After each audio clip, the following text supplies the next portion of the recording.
La vue du chien lui mit une idée sauvage en tête.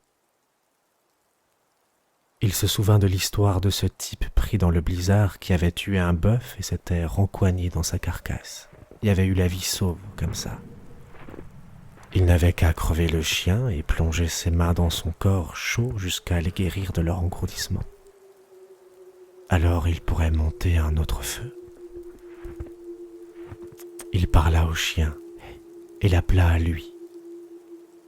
Mais il y avait dans sa voix une étrange intonation angoissée qui effraya l'animal, qui n'avait jamais entendu l'homme parler ainsi. Quelque chose ne tournait pas rond.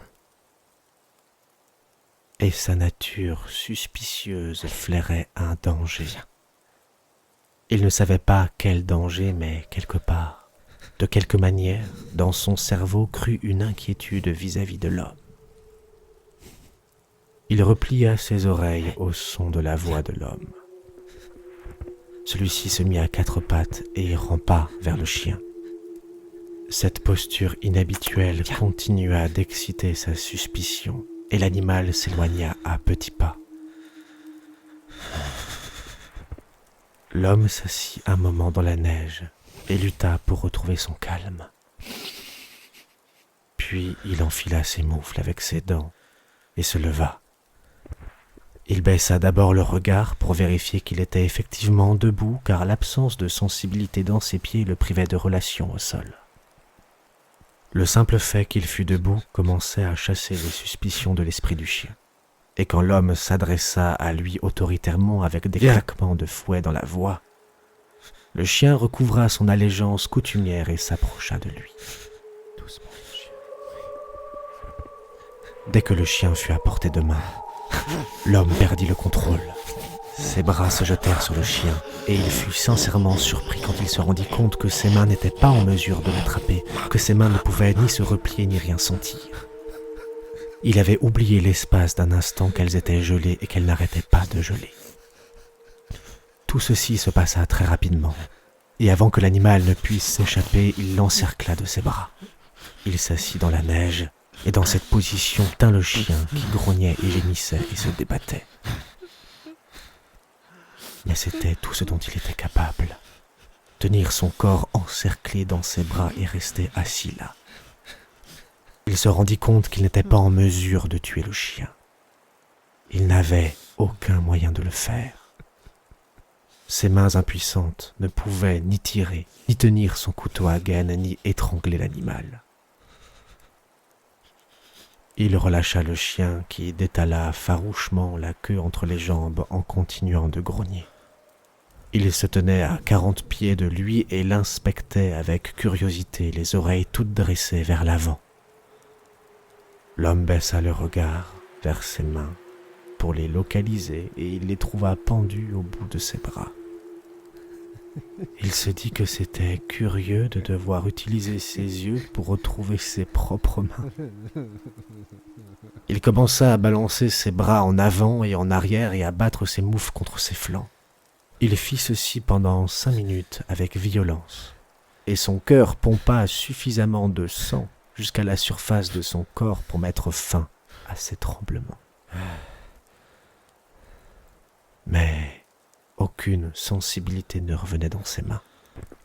Il avait l'impression qu'elles pendaient comme des poids au bout de ses bras, mais quand il essaya de préciser cette impression, il ne parvenait pas à la fixer. Une certaine peur de la mort, sourde et oppressante, monta en lui. Cette peur devint rapidement intense, et il se rendit compte qu'il ne s'agissait plus simplement de geler ses doigts ou ses orteils, ou de perdre ses mains ou ses pieds, mais d'une question de vie ou de mort, et qu'il avait le désavantage. La chaleur et la sécurité dont bénéficiait le chien le mirent en colère, et il pesta contre lui jusqu'à ce qu'il baisse ses oreilles en signe d'apaisement. Cette fois, le tremblement s'empara plus rapidement de l'homme. Il était en train de perdre sa bataille contre le froid. Celui-ci s'insinuait dans son corps de tous les côtés. Cette pensée lui fit reprendre sa course, et il n'alla pas plus loin que 100 pieds quand il chancela et s'étala la tête la première. Ce fut sa dernière panique. Quand il eut recouvré son souffle et son contrôle, il s'assit et envisagea l'idée d'accueillir la mort avec dignité. Mais il ne formula pas cette idée dans ces termes-là. Ce qu'il se disait, c'est qu'il s'était comporté en bouffon à courir dans tous les sens comme un poulet décapité. Telle était la comparaison qui lui vint. Eh bien, il allait finir congelé quoi qu'il arrive, il pouvait aussi bien le faire avec un peu de décence. Cette nouvelle paix intérieure s'accompagnait des premiers signes d'endormitoire. Une bonne idée, ça, pensa-t-il, de s'endormir dans la mort. C'était comme recevoir un anesthésique. Mourir de froid, ce n'est pas aussi terrible que les gens pensent. Il y a des manières bien pires de mourir. Il s'imaginait les copains trouver son Maccabée le lendemain. Soudain, il était avec eux, parcourant la piste à sa recherche. Et toujours avec eux, il passait une croche de la piste et se découvrait étendu dans la névasse. Il n'était plus lui-même, et déjà il se regardait de l'extérieur, ensemble avec les copains. Pour faire froid, il faisait froid, voilà ce qu'il pensait. Quand il rentrerait aux États-Unis, il pourrait raconter aux gens ce que c'était que le vrai froid. De là, son esprit glissa vers l'image du vieux briscard de Sulphur Creek. Il le voyait distinctement, bien au chaud et confortablement installé, la pipe au bec. « Tu avais raison, vieille carne. Tu avais raison. » marmonna l'homme au vieux briscard de Sulphur Creek. Alors l'homme sombra dans ce qui lui sembla le sommeil le plus agréable et le plus satisfaisant qu'il eût jamais connu. Le chien était assis en face de lui et attendait. Le jour furtif finissait dans un long et lent crépuscule. Il n'y avait aucun signe qu'un feu fût en préparation et, au demeurant, le chien ne se souvenait pas avoir jamais vu un homme rester assis comme ça dans la neige sans faire de feu.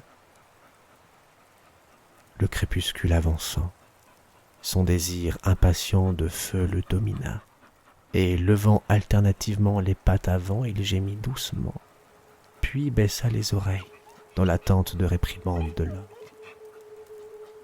Mais l'homme resta silencieux.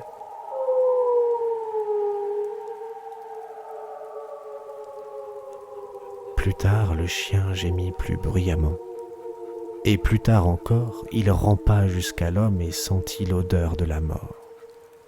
Ses poils se hérissèrent et il y eut un mouvement de recul.